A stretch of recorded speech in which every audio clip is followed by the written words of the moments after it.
জি। আম্মু বেরোতে পারে নাই? জি না।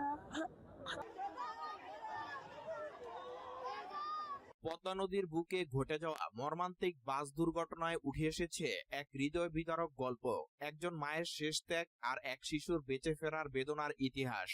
দুর্ঘটনা সেই ভয়াল মুহূর্তে বাসটি যখন নিয়ন্ত্রণ হারিয়ে নদীর গভীরে তলিয়ে যাচ্ছিল, তখন ভিতরে শুরু হয় মৃত্যুর সঙ্গে এক অসহায় লড়াই।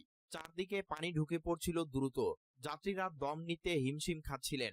চিৎকার, আহাজারি আর আতঙ্কে ভরে উঠেছিল পুরো পরিবেশ। সেই বিভীষিকাময় পরিস্থিতির মধ্যে এক মা নিজের সন্তানের জীবন বাঁচাতে নেন জীবনের সবচেয়ে কঠিন সিদ্ধান্ত। প্রত্যক্ষদর্শী ও উদ্ধার পাওয়া শিশুটির বর্ণনা অনুযায়ী সে তার মায়ের পাশেই বসেছিল। হঠাৎ দুর্ঘটনার পর পানি ঢুকে গেলে পরিস্থিতি দ্রুত নিয়ন্ত্রণের বাইরে চলে যায়। শিশুটি জানায় সে ঠিকমতো শ্বাস নিতে পারছিল না, চোখে কিছুই দেখতে পারছিল না। ঠিক সেই সময় তার মা তাকে শক্ত করে ধরে রাখেন।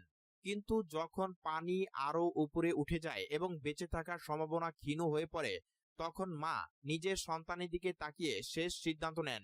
তিনি শিশুটিকে জানালার দিকে ঠেলে দেন এবং তাকে বের হয়ে যেতে বলেন। ছোট্ট শিশুটি তখনও পুরো পরিস্থিতি বুঝে উঠতে পারেনি, কিন্তু মায়ের কথায় ভরসা করে কোনো মতে জানালার ফাঁক দিয়ে বাইরে বের হয়ে আসে। এরপরই ঘটে হৃদয় বিদারক সেই মুহূর্ত। মা নিজে আর বের হতে পারেননি, তিনি বাসের ভিতরেই আটকা পড়ে যান। পানির সঙ্গে লড়াই করে শিশুটি কোনো মতে উপরে উঠে আসে। পরে স্থানীয় লোকজন তাকে দেখতে পেয়ে গামছা ছুড়ে দেয় এবং টেনে তীরে তুলে আনে। শারীরিকভাবে সে বেঁচে গেলেও মানসিকভাবে সে যেন মুহূর্তেই ভেঙে পড়ে। তীরে উঠে শিশুটির প্রথম প্রশ্ন, আমার আম্মু কই? তারপরে শুরু হয় তার বুক ফাটা কান্না। সংবাদ মাধ্যমের সামনে কাঁদতে কাঁদতে শিশুটি জানায়, আমার আম্মু বাসের ভিতরে ছিল, আমি দম নিতে পারছিলাম না, কিছুই দেখতে পাই নাই। আমার আম্মু আমাকে জানালা দিয়ে বের করে দিচ্ছে, কিন্তু উনি বের হতে পারে নাই। এই কথাগুলো শুধু একটি ঘটনার বর্ণনা নয়, বরং একজন মায়ের নিঃস্বার্থ ভালোবাসার জীবন্ত প্রমাণ। উদ্ধারকর্মীরা জানান, বাসটি দ্রুত পানির নিচে তলিয়ে যাওয়ায় ভিতরে আটকে পড়া অনেক যাত্রী বের হওয়ার সুযোগ পাননি। বিশেষ করে যারা জানালার কাছে ছিলেন না, তাদের জন্য পরিস্থিতি আরো ভয়াবহ হয়ে ওঠে। ধারণা করা হচ্ছে শেষ মুহূর্তে অনেকেই একে অপরকে বাঁচানোর চেষ্টা করেছেন, কিন্তু প্রবল স্রোত এবং পানির চাপ তাদের সেই সুযোগ দেয়নি। তবে এই দুর্ঘটনার মধ্যে সবচেয়ে বেশি আলোচনা এসেছে এই মা ও সন্তানের ঘটনা। স্থানীয়দের ভাষ্য অনুযায়ী শিশুটিকে উদ্ধার করার পর থেকে সে বারবার নদীর দিকে তাকিয়েছিল। সে যেন বিশ্বাস করতে পারছিল না তার মা আর ফিরে আসবে না।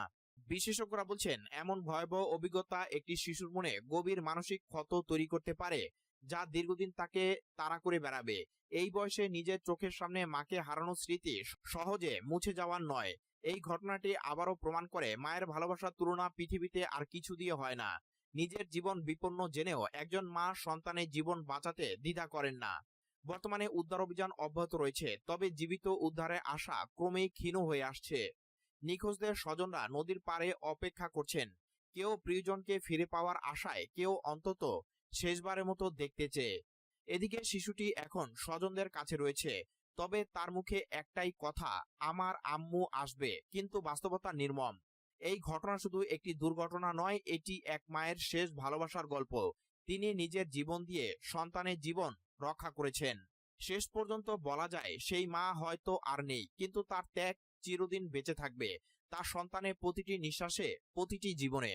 মা হারিয়ে গেছে পদ্মার গভীরে, কিন্তু তার ভালোবাসা ডুবে যায়নি।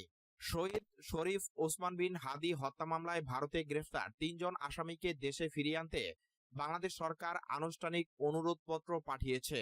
স্বরাষ্ট্রমন্ত্রী সালাউদ্দিন আহমেদ বলেন, স্বরাষ্ট্র মন্ত্রণালয় আনুষ্ঠানিকভাবে গ্রেফতারি পরোয়ানার সংযুক্ত অনুরোধপত্র পররাষ্ট্র মন্ত্রণালয়ের মাধ্যমে পাঠাচ্ছে, যাতে এক্সট্রাডিশন চুক্তি অনুসারে আসামিদের আইন অনুযায়ী দেশে হস্তান্তর করা হয়।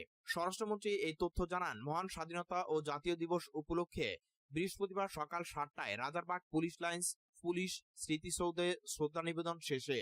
এ সময় পুলিশ মহাপরিদর্শক মোহাম্মদ আলী হোসেন ফকির সহ ঊর্ধ্বতন পুলিশ কর্মকর্তারা উপস্থিত ছিলেন। তিনি জানান, হত্যাকাণ্ডের মামলার তদন্ত চলছে। একবার চার্জশিট দেওয়া হয়েছিল, তবে সম্ভবত নারাজির কারণে পুনরায় তদন্ত চলছে। ভারতের পুলিশ ইতিমধ্যে প্রথমে ২ জন এবং পরে আরেকজন আসামিকে গ্রেফতার করেছে। বাংলাদেশের দূতাবাস ডিপ্লোম্যাটিক চ্যানেলের মাধ্যমে অনুরোধপত্র পাঠিয়েছে, যাতে আসামিদের দেশে ফিরিয়ে আনা যায়। অন্য প্রশ্নের জবাবে স্বরাষ্ট্রমন্ত্রী বলেন, মিরপুর থেকে ডিজিএফ এর সাবেক মহাপরিচালক খালেদ মামুন আটক সংক্রান্ত তথ্য তিনি এখনো নিশ্চিত নন। এছাড়া সুইজারল্যান্ডের রাষ্ট্রদূতের সঙ্গে পুলিশ সংস্কার বিষয়ে আলোচনা হয়েছে।